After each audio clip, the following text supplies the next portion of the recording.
So welcome to the Stories of Market Research, the Insightrix Podcast. I am Sharday Torgerson, the creative and digital strategist at Insightrix in Saskatoon, Canada, and your host. So today we have a very special episode. I am joined by two incredible folks today. So first we have Shonna Caldwell, our very own Chief Revenue Officer at Insightrix. Thank you for joining us again today on the podcast.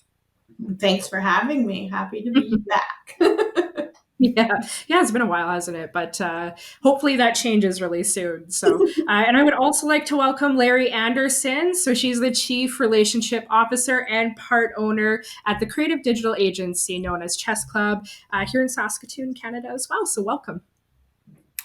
Hello. Thanks for having me. I love the vibes, or we were talking about it earlier, but it feels like you're ready for summer. That's what it feels like. I know. You should come down to the agency. That's the whole vibe here. Oh, I can't wait to see it. Shonna knows. Put me on the next invite. I'm coming to check Always it out. summer Fridays over there. I feel like we can compare as well, because that's one thing about our office. It's by 3:30, 4 p.m. We're like, I don't know, we just got to be doing something because we got the vibes going on at the office. So sounds like we can relate. Yeah, we should meet up next time. Yeah. Well, it sounds like you guys have an absolute blast together, even obviously on the Friday afternoons, but also doing presentations. I hear, so I'm really excited to bring that energy to the podcast today. Mm-hmm. Before we dive in, though, I really have a serious question here. Now, Larry, I heard you were a fierce karaoke queen. Is that true? Oh, well, okay. Mm-hmm. Yeah. Depends. Okay. If you are deaf, then yes. If you have really good hearing, then no, I'm not good. But it's the performance value that I think really adds to it. I really put on a show, not so much like the actual tone and voice. It's the distraction of everything else that makes it so good. Exactly. Yes. Breaking out into song and dance whenever given the chance, I think is an underrated talent. Whether you can pull it off or not, I think is irregardless. But tell me, as maybe even myself a little too embarrassed to sing without perhaps a few tequila shots to convince me, what makes the perfect karaoke song? One that it's not done by a good singer.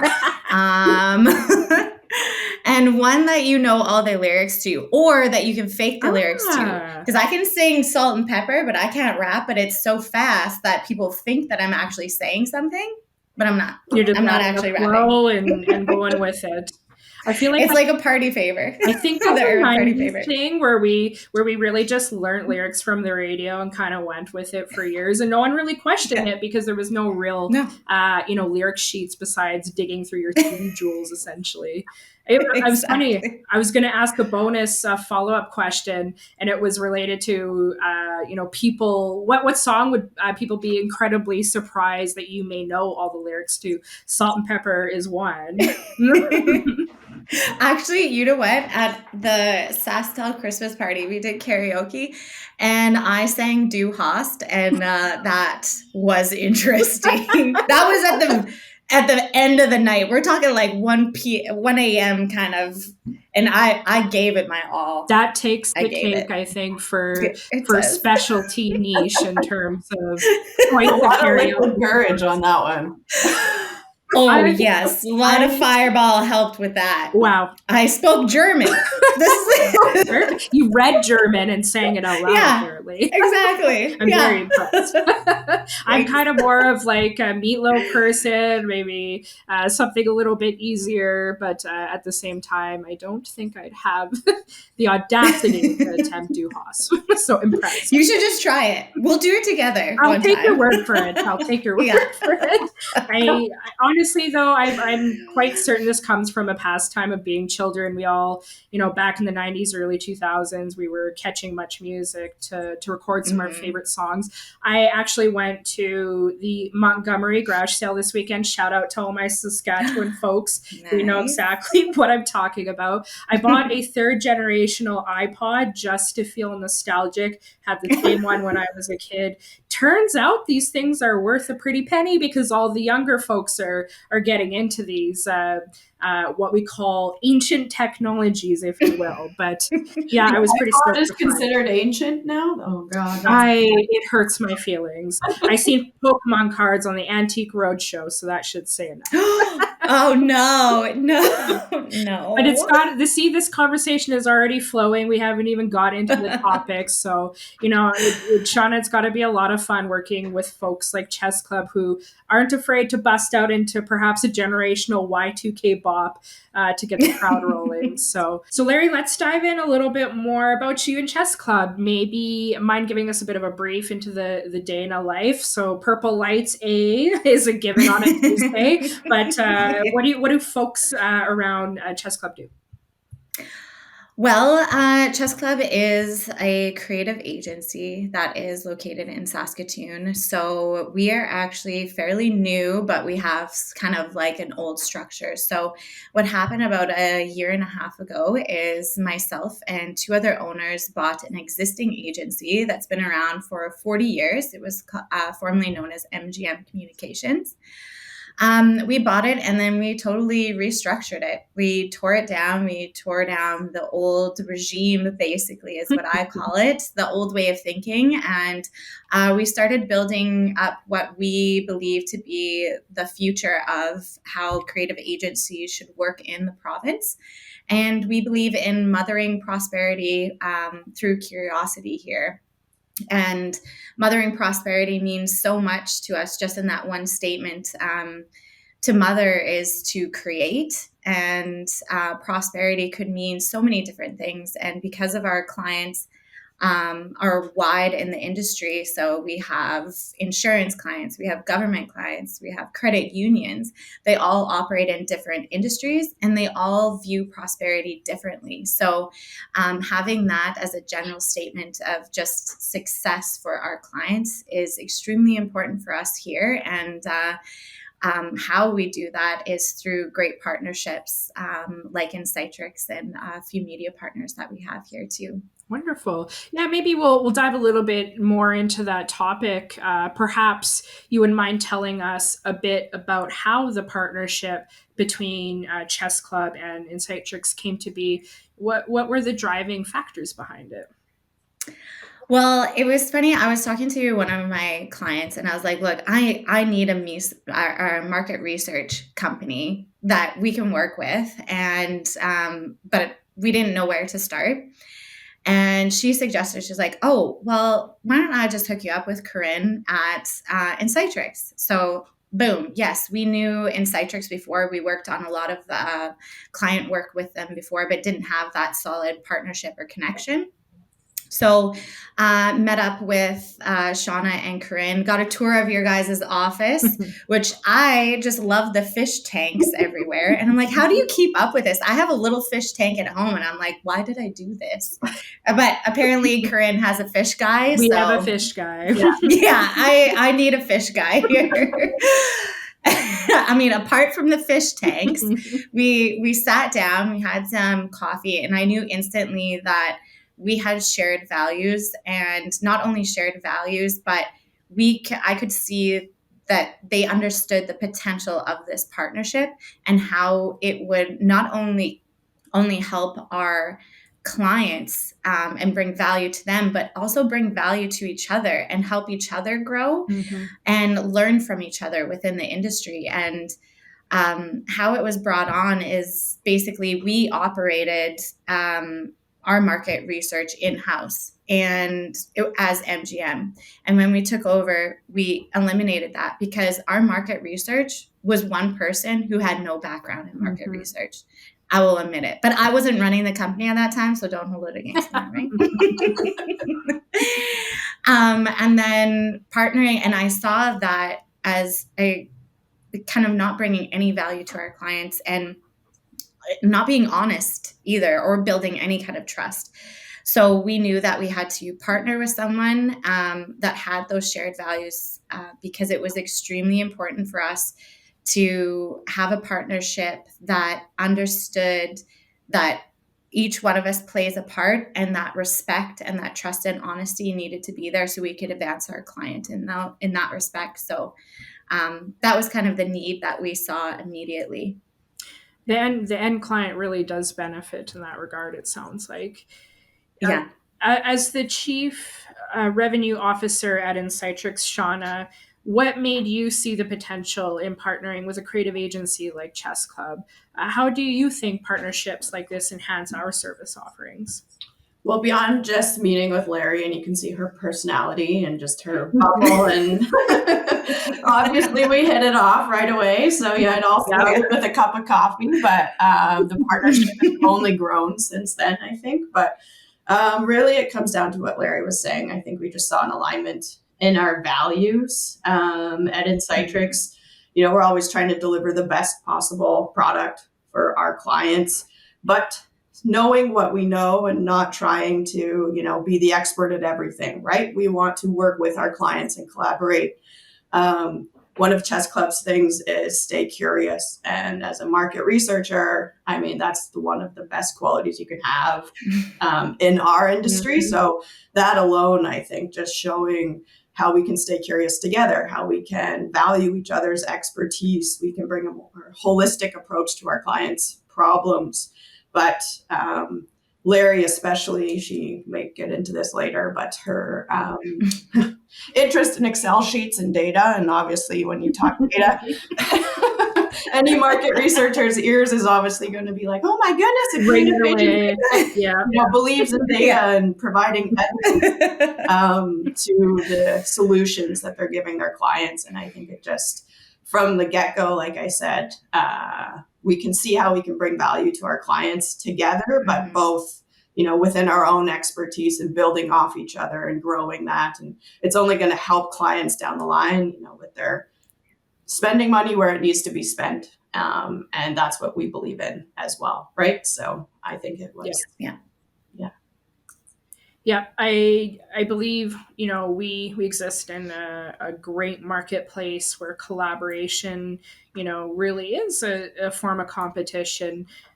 So being able to work with other agencies within Saskatchewan, it's not to say we're not landing and expanding and doing great work outside of our province, but here's an example where, a unique partnering agency such as Chess Club and Insightrix can bid on certain projects together and really provide some benefits. So maybe let's expand on that. So Larry, what benefits do you see for clients when perhaps a market research firm like Insightrix and a creative agency like Chess Club, we collaborate and bid on projects together,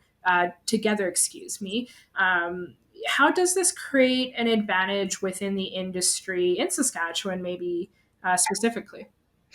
Yeah. Well, I mean, this kind of way of doing things is not new, but in Saskatchewan, because we're a little slower of adopting kind of certain innovative things to old world structures, this is new now for us. And we're really pushing forward and trying to change that narrative when we go into bids, saying that a creative agency shouldn't do it all, especially if it's a team of one person or two people. That's just not enough, especially with the constant advancements and possibilities out there. So when we thought of it, that whenever it was decided that everything should be brought in-house and that's the way it should be done, I'm assuming at that point that there wasn't a lot of advancements. There wasn't a huge digital push. There wasn't a plethora of ways to collect data. There was focus groups or some kind of areas of that. Now it's not the case. You need a whole team. Shonna, I can't remember how large your team is. Is it 20, 30? So roughly around 30, professional. Yeah, 30. Yeah. So you get a team of 30 or you get a team of one person who knows how to do a Google survey. You tell me what's valuable there.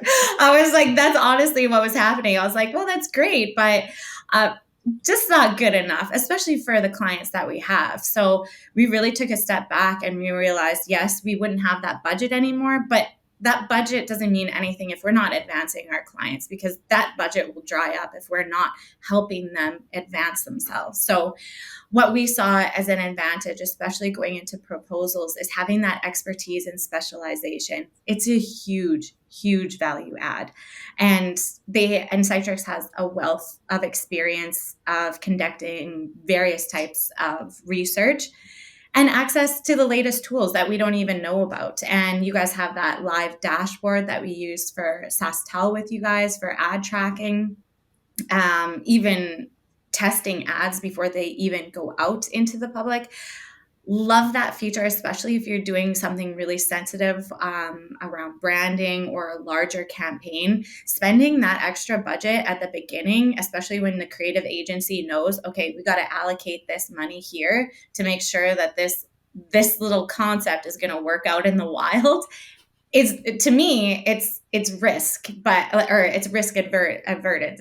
I love it. But I mean, if you would ask my creative team, they would probably say, Larry, please don't do it. Reel it in. Reel it in. Yeah, exactly. Like, please. But there's also cost savings to it as well. When you have an expert that knows it, it's not something that they're learning. It's routine. It's inherent. They know what they're doing. And you have access to larger sample sizes and quicker turnaround, again, because they know what they're doing. They have a huge team. All of those advantages we explain to our clients, and we're still struggling with that a little bit. And then after, if we don't win an RFP, we'll go to them, ask for a little debrief, and they're like, well, we just don't know how that connection works. So that we take it back. We're like, okay, we got to explain this a little bit more deeper on how this actually benefits. And we've made strides since then. It's been like 6 months of that kind of work. So it takes time, but it's going to be worth it, I tell you. You should be a part of our sales team, Larry. That whole elevator pitch was absolutely perfect. But it sounds like you benefit and you value the work that we do at Insightrix. 100%. Yeah, and even in our short partnership, we're already seeing a really, unique opportunity to show our end clients how valuable this can be and how it's happening everywhere. Because you're right, we are hearing, even in the market research industry, internationally as well. This is very common. Collaborating to give your end client or your end user the best possible product and service offering. A lot of the times, that can come from, more than one product, more than one team really coming together and providing this as a full service offering. So I think this is, You're right, unique maybe in Saskatchewan, but something that we're seeing even in the industry of market research. I'm sure even the creative side as well, we're seeing that. Yeah. So that's really good, like an overarching, example of how I think end clients, especially in Saskatchewan, can benefit with working for us. But, Shonna, in your experience as well, what do you think is important when it comes to perhaps organizations looking to build partnerships around their service offerings? So, in your recent experience working with Larry, how are you seeing it as an add value to our clients and or even Chess Club's clients and helping them meet their end goals a little bit more effectively? Sure. Yeah. I want to also just kind of say, like, the old age debate of, research and creative, it has been around forever. And to your point, Larry, I don't know when it became like, we can do it in-house. And it's just I don't know when that was decided that, we didn't like each other for some reason, but it is a long, long debate that, precedes me in the industry. So I think the benefit is it's a bit of a relay, especially when it comes to advertising and creative and messaging, right? So to Larry's point, it's being able to catch the oh no moments before they become very big oh no moments. So, and that's where you spend money, and that's where it can have a backlash. I mean, we all remember the, Kendall Jenner Pepsi ad? Pretty sure no research done on that, or it might have been done in-house. I don't know. Maybe there's the one person that claims to know how, but there's a bit of a, helping our clients make the best decisions with the collaboration of a creative agency. So we're not here to critique work, but we're here to optimize it for the best possible scenario. And to Larry's point, the investment and the budget and making it work. And I think that's why a partnership like this one works so well, is that we both have that end goal in mind of our client, right? And going back to what our values are of being able to provide our clients with the best possible decisions based on data only helps all of us at the end. It's a win-win situation. And I think partnerships are becoming more and more of a way of doing business. Back to what I said earlier, it's, we can't all do everything. We're not an expert in everything. And, that narrative, for some reason, I'm not sure why it's there, but one thing that works really well, I think, with Larry and with other partnerships is that you're there to educate your clients, right? So they might not know what they don't know. And so I think that's one thing that's worked really well here is, we might not be successful in everything that we do and every contract that we bid on, but it's more of a long game. It's an education. It's, we want to be kind of those trailblazers in Saskatchewan to show that partnerships do work. And that they're here to help the client to kind of be an extension of their business. Absolutely. Did you have anything to add on that, Larry? No, I was going to say it was probably some creative that said we got to do it in-house because someone didn't like their idea. Yep. A little sensitive, a little too close to the work, perhaps. But, there is something to that. I think even just recognizing, competitively, a lot of the times in Saskatchewan, we're very quick to want all the pie, if you will, especially when we often say in Insightrix, we got a really great, reputation here. We got lots of clients. We're even, in lack of a better term, sometimes saturated within our own marketplace because we do such great work. It's really hard to compete with us. But, on the flip hand, that can also be often intimidating. That could be something where people will assume they're taking from the bigger piece of the pie. But to recognize, to work with a best-in-class digital agency, have a best-in-class market research firm, you combine both efforts and come up with a really great bid in terms of proposal. How then can you compete outside of our province? Because we're very stronger. We're much stronger together than we are apart. And we're talking creative and market research, if you will. So I myself as a creative, I can see where maybe the tension comes into play. I used to, before my former life, I worked in trades before I went and what we got soft hands in university. But at the same time, I worked in construction and we did I did what was called polying over things, and electricians actually worked before us when we were doing the insulation and the poly. There was just this inherent disconnect between the electricians and the insulators, simply because we backed each other in terms of the operation. The electricians had to go, and then we had to follow their work, and often we were butting heads simply for the fact that we were just the next in line to have to take the project over, if you will, enhance it. And maybe there was some, friction moments simply because maybe we assumed they didn't do a good job. They assumed that we were going to wreck their job. But yeah, it was a common issue over coffee row between insulators and electricians. And I bet you that issue still exists today. So I thought I'd share that. There's so much parallel, I think, between creatives and market researchers, because again, it's just following suit where we're kind of providing the data, we pass it on through the project, and hopefully we can, provide some actionable insights in that regard, and whether if they're used or not creatively sometimes is subjective, but you're right, it's also the market research side can be risk adversive, and we've seen this even recently and more commonly where there's creative teams on the ground. They want to get something out really quickly. They produce something, maybe it's timely, or something a little bit more edgy, if you will, and it just does not really hit the mark. And I think market research can kind of help support that. So thought I'd share just even my own experience being, on the creative side as well. I have a unique lens working in an agency, but as a creative for the agency itself. So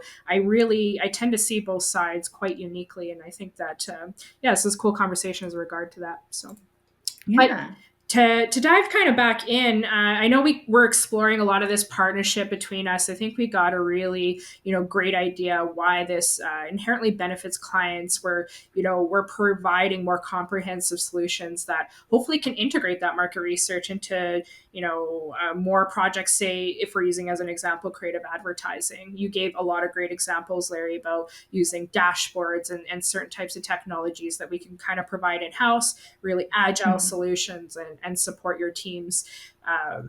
Maybe we can shift focus in some of the work that we've actually done recently. So this is where that karaoke comment from my understanding. Shonna, you and Larry, you both recently spoke about employee branding together. From my understanding, there was some Spice Girls karaoke moment there. So reputation, I hear, it was a great presentation. But now I don't want to give, I guess, too much of the secret sauce away, but I'm kind of curious about that presentation. Perhaps we want to elaborate a little bit more on some of the methods that you have found effective in differentiating company image towards job seekers. So now we're talking about employer branding and perhaps company image. This is, from my understanding, what a lot of the recent presentations were about. So this might go to both of you, whoever wants to kind of jump in, but what do you guys think about these methods that are so important for the overall success of the organization? So maybe we can share an example of a method and why we're seeing it so successful. Mm-hmm. Did you want to go, Shonna? Go ahead, Larry. I can build off whatever. Okay, well, I'm just going to start singing then. we get you said 7 seconds. Yeah. 7 seconds before we get the copyright infringement. If you make up a song. What if I... Yeah. Together. No, okay.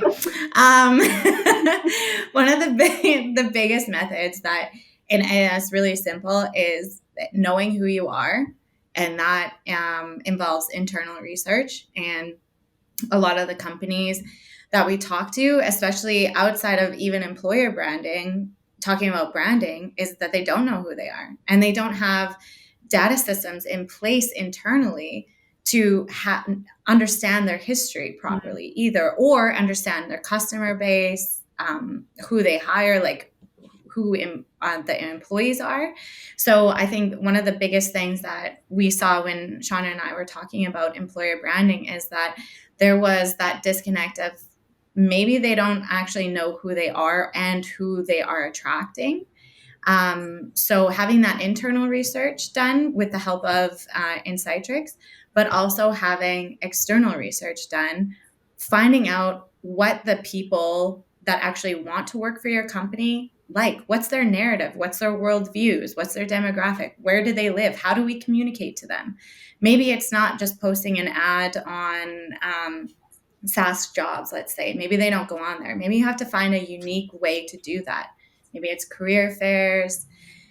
Maybe it's university career fairs that you have to go to in person. So all of that is done through or discovered through research. And I think that was the missing piece where like, oh, we'll just go to this because so-and-so company is doing that. So-and-so company is not you, and it's not your values. Yep. And people are getting like, you can't have a room full of beanbag chairs and ping pong tables and people will stay anymore. That was a feature back in the day, but now it's like, what is your compensation package? What are the hours? Can I work from home? Is there arranged? Maybe can I work from abroad? All of these questions need to be clearly communicated, and it can't be communicated within a job posting. It has to live throughout your entire brand. So employer brand lives in a little hub underneath your overall brand. And I explained it in the actual presentation as Spice Girls, where you have the Spice World brand, that's your brand. And then you have all the Spice Girls that are different. You got the Baby Spice, you got Posh. They all have their different brand, but they all lead up to that one Spice World brand, basically. Oh, dog. And so looking into that, but integrating that employer brand communication throughout your message like communicate it in social, online, through your website. Shonna, I'll let you. I feel like I just chatted the whole time. No, I think that's exactly what it is. And it's making sure that there's alignment in, that I think what we called it was, are you what you say you are? And doing that double check, making sure that once you know who you want to be and are you communicating that message clearly, both externally and internally. So those are like external as anybody that could be a potential candidate, right? Anyone that's going to see your company. Word of mouth travels fast. And so you need to make sure that your positioning and your values are clear and people are talking about you in the same way that you want them to be. And then your internal is your direct employees, your founders, your investors, people that are, living your brand day to day. Are they connecting with what you want to be? So if you want to be honest and creative and humble and things, and how are you positioning that to your employees through? Is it a company intranet? Is it your everyday language? Is it your proposals? Is it, I don't know, like other things, like just a newsletter that's going out. So it's really creating the alignment in everything that you do.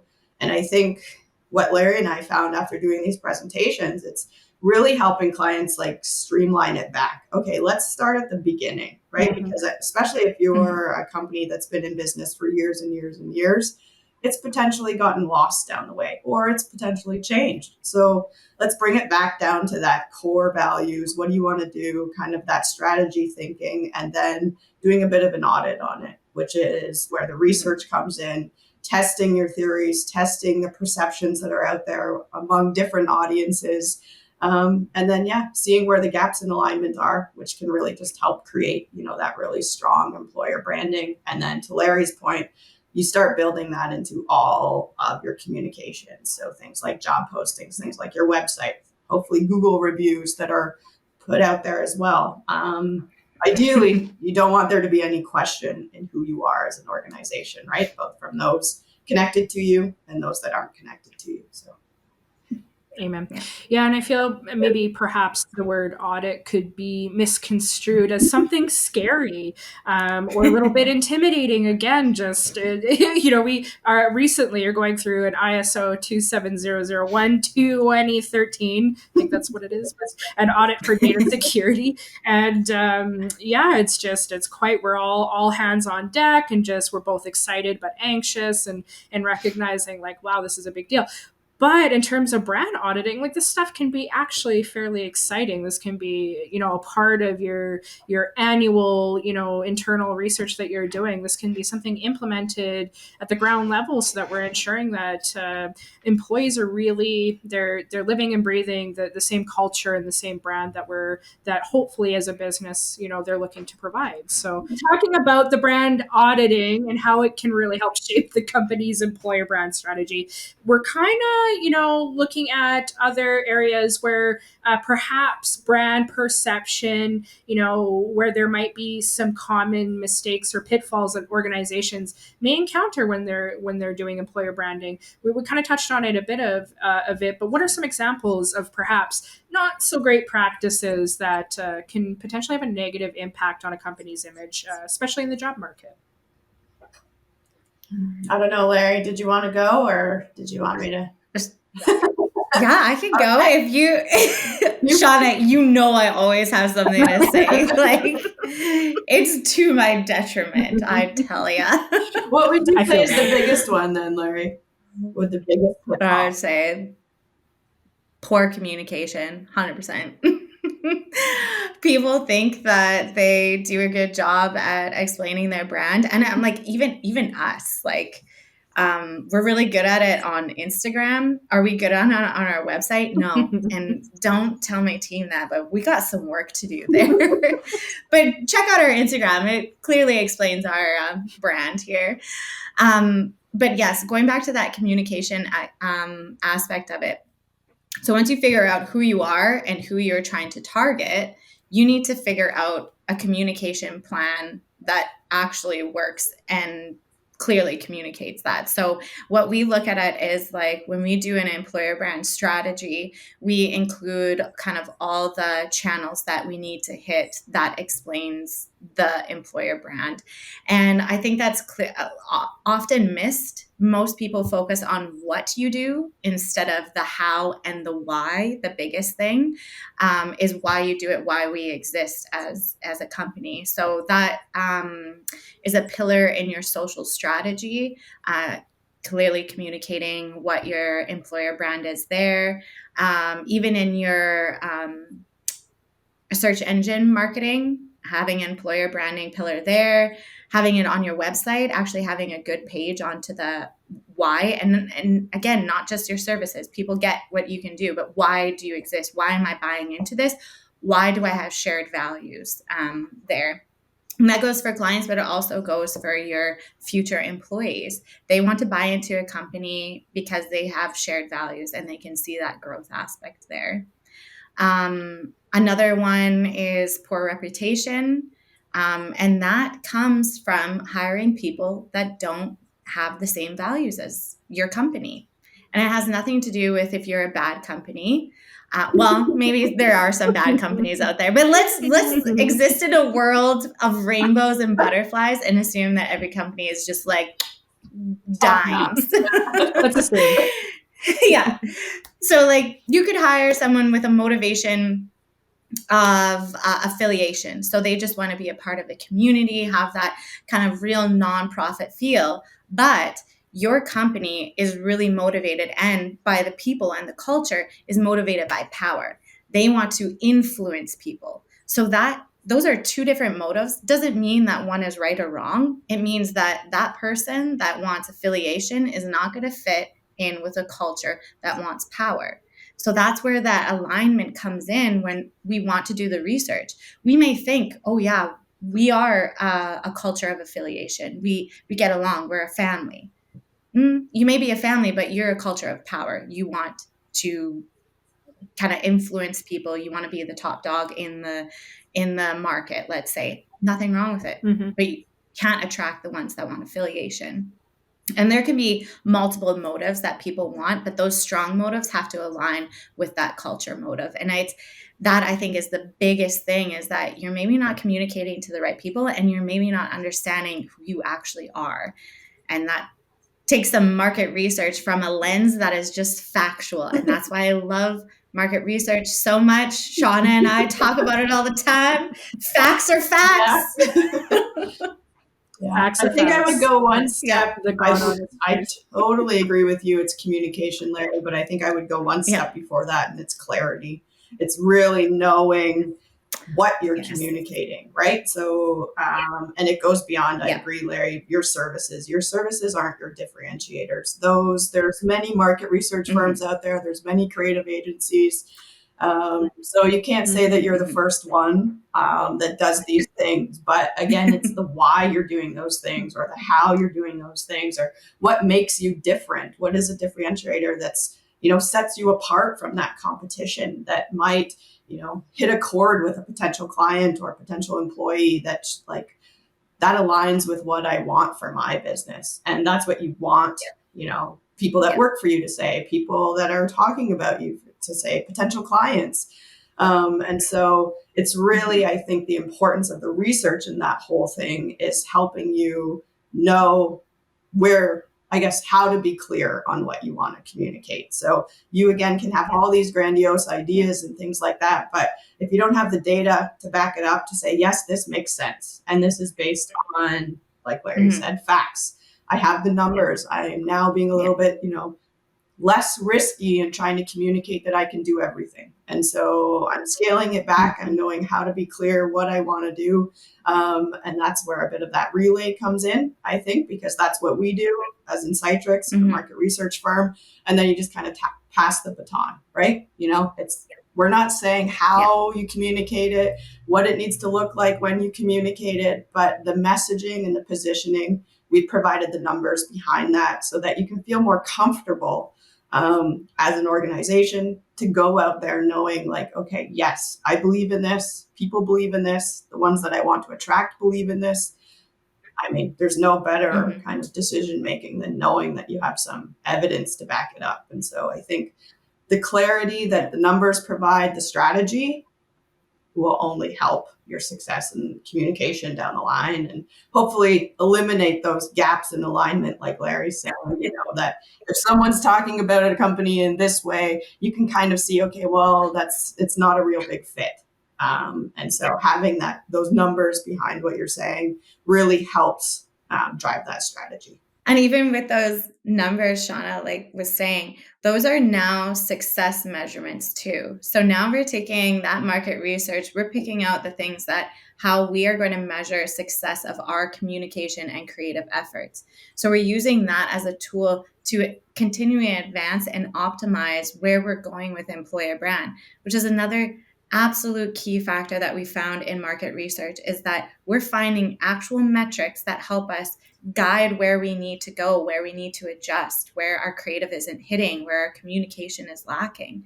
And that is an important part in employer branding too, is to be able to track that success. I think I have a really good example of that. I was talking to a client recently, probably in the last few weeks, and they said, okay, well, our awareness metrics is 94%. And so there's not really much room to grow on awareness, right? But yet people are seeing us as practical. And so we're having a conversation like, does that make sense? What does practical mean? How can I grow this metric in a way that aligns with what I want for my organization?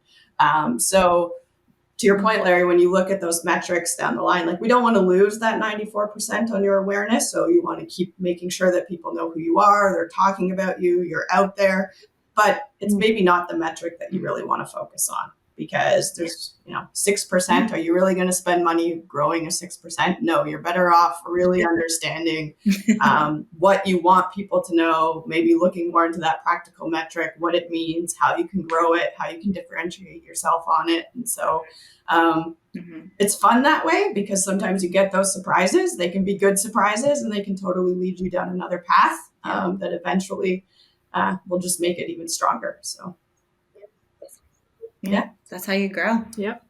And let the data talk as well. That's great. There's some really great insight there.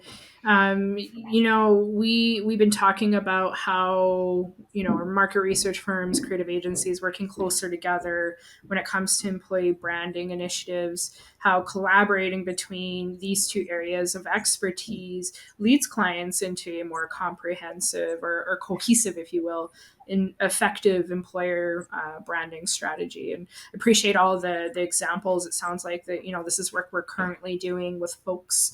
It's work that we would like to do more of with folks as well. So I think this is a really cool topic, and it kind of leads me back into this partnership approach where, we talked about it a little bit earlier as well, where, the assumption is that market research, and maybe even creative for that matter, can always be done in-house. Sounds like we ran into that issue in the past with Chess Club, Larry, and it's often, considered a dated mentality. I think we kind of touched some light on that. But why is it important for an external expertise, for, say, a market research firm like Insightrix? Why is it valuable for creative agencies like Chess Club to work with folks like us in today's business? Now, I know we kind of touched on it, but really kind of, expanding on this idea that market research can be done in-house. What's your experience on that? I think the biggest benefit is a better understanding of the target audience that we're trying to hit. And it's because people have inherently opinions, and I may have an opinion on millennials. Yeah. Who would have thought? I was going to say a joke, but it has a swear word on it. And I don't know. We all like your own ideas. Let's just we all love our own ideas, right? Yes. But, so sometimes our perceptions cloud where we need to go.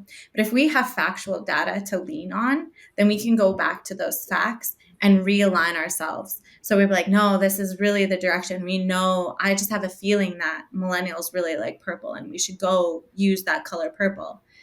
Do they? how do we know that? Did you read that on Google? Because there's a lot of things on Google, like Wikipedia. Everybody can write that. I've dabbled.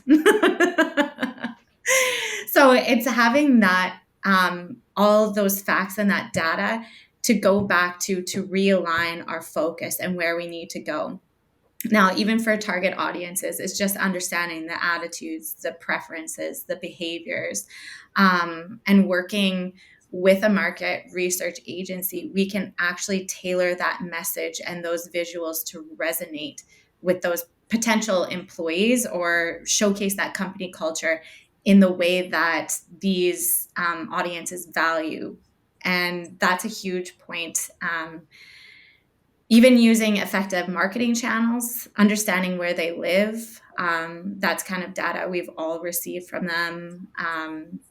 Consistency across all branding channels is understanding where we need to go to have that employer branding consistent, including the website, the social media, job postings, marketing materials. They can just help us find a better recognizable brand across the platforms to attract that top talent. And going back to Shonna's point of clarity with that messaging and branding is being clear of who we know or of who we are and clearly explaining and showcasing our values to potential employees. I'd just like to maybe add, go ahead, Sharday.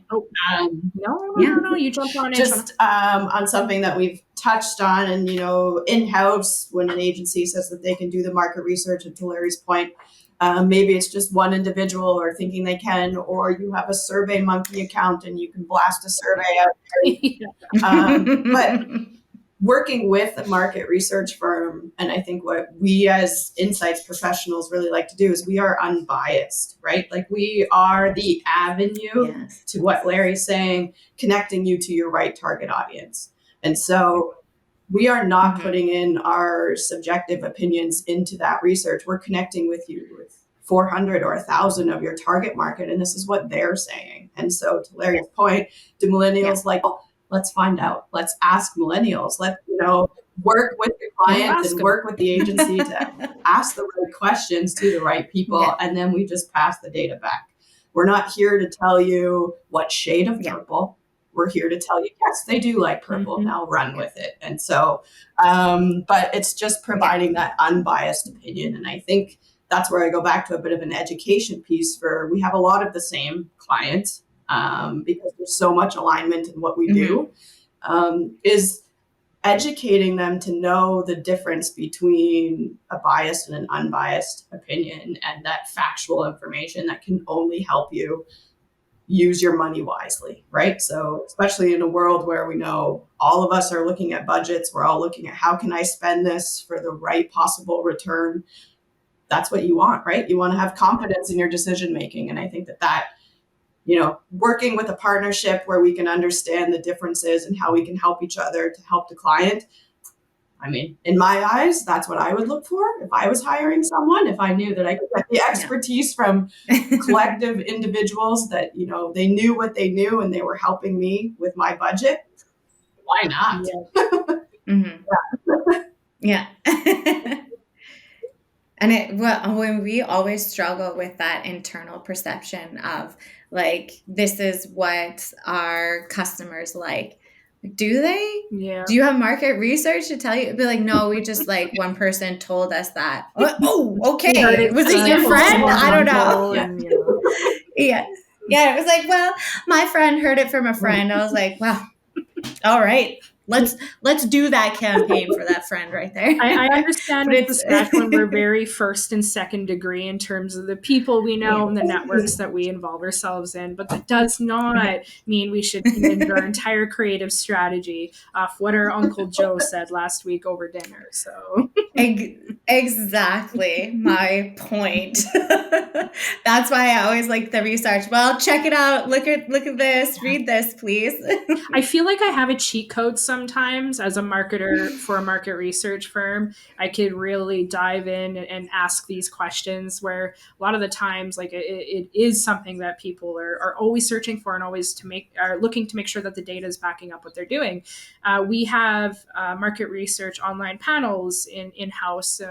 Many people know and use Sasquatch research quite often, and I exist on the panel management team. A big part of my role is supporting the recruitment efforts, and by all means, being a part of a market research firm and being able to go back and ask these questions, work with panel members, and get a really a representative sample, get the survey back, and be able to provide factual information to look at these personas. And it's across the board. We have great variables on things like producers in Saskatchewan, so we can get a layout of folks who work in Saskatchewan in agriculture.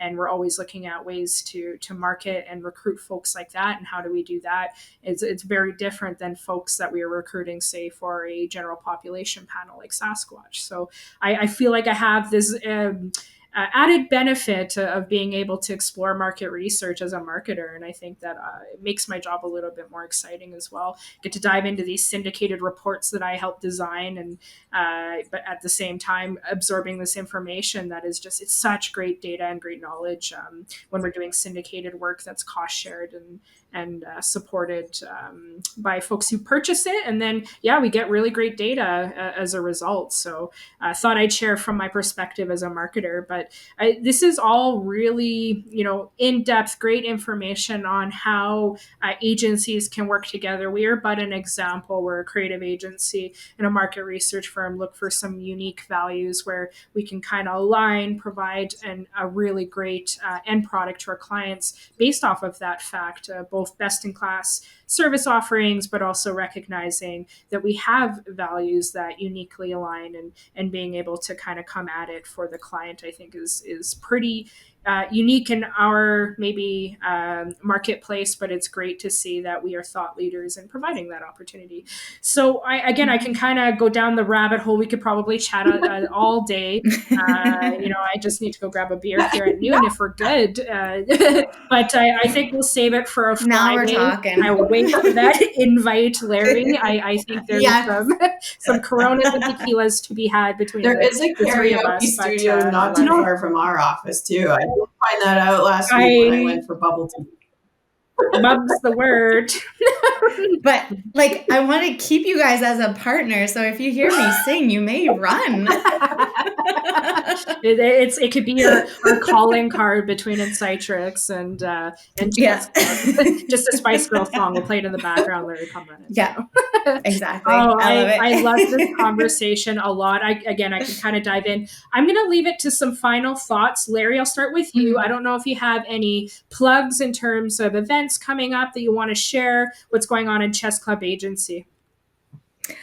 Oh my gosh, well, a lot. Good. It is RFP season. Yes. Shonna knows that. We're working on a couple RFPs together. And she's like, hey, how's it going? I'm like, oh, yeah.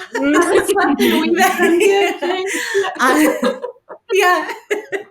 Remember that one presentation you came and I'm like, hey, Shonna, you're like, hey, I'm like, what's going on today? I haven't slept for a couple of days. I'm like, oh, well, thanks for showing up. And then she did a perfect presentation. So pressure makes diamonds. I work with Shonna. I'm not body experience possibly is what that was, but all good. Delusion. Do you even remember the motivator, Shonna? Don't worry. Do you even remember that presentation? Do you remember me? Probably. Yeah. But yeah, other than RFPs, we are doing a workshop at the WESC Summit in Regina on May 18th. So it is going through digital strategy mainly focusing on small to medium businesses. And one of the key pieces in that strategy is forming partnerships. So we're going to introduce Insightrix to all our workshop members and also our media partner, because we do have a media partner as well. And both, I think, are key in developing those digital strategies and just having those conversations on how to speak to these individuals. Most of the time when we say like, okay, we'll do market research, we start talking about, they're like, I don't know what's going on. I'm like, this is where we brush your hair and we lean on Shonna. And I'm like, hey, Shonna, what's going on? Tap, tap. Yeah. Okay. Hey. Just because, I mean, market research is so vast, right? So just being that conduit for our partnerships is a great way. So that's one of our components for the workshop. And you get some cool swag and kind of a little worksheet with it. So it'll be a nice time. Awesome. Well, I'll make sure to provide the details below in the episode. So if anyone wants to check it out, I assume too, there'll be more of these types of events in the future. So just check out Chess Club Agency's website, which we'll also link below. Shonna, I'm sure we could probably go into a whole summer of activities. I know we're currently working on some summer partnerships with both the Saskatchewan Roughriders as well as the Saskatchewan Rattlers. So I'm sure folks who attend any of the games this summer will see some Insightrix branding. They'll get to engage with some folks who work for our Sasquatch research panel team as well. If you have not signed up for Sasquatch, you're from Saskatchewan, we highly encourage you to do so. But yeah, lots of stuff even going on in our end. We could probably, again, have a laundry list of things, but I'm looking forward to this summer. I think we're really feeling a lot of events are coming to town. Is a unique vibe to 2023, I think. So looking forward to it. But thank you both for joining me today. I really appreciate both of your perspectives on, again, both agency partnerships. We dove a little bit into employer branding and some unique things around creative agencies and how market research firms are providing more comprehensive strategy for folks who are looking to retain and seek top talent. So thanks for joining me today. Thanks for having us. Thank you.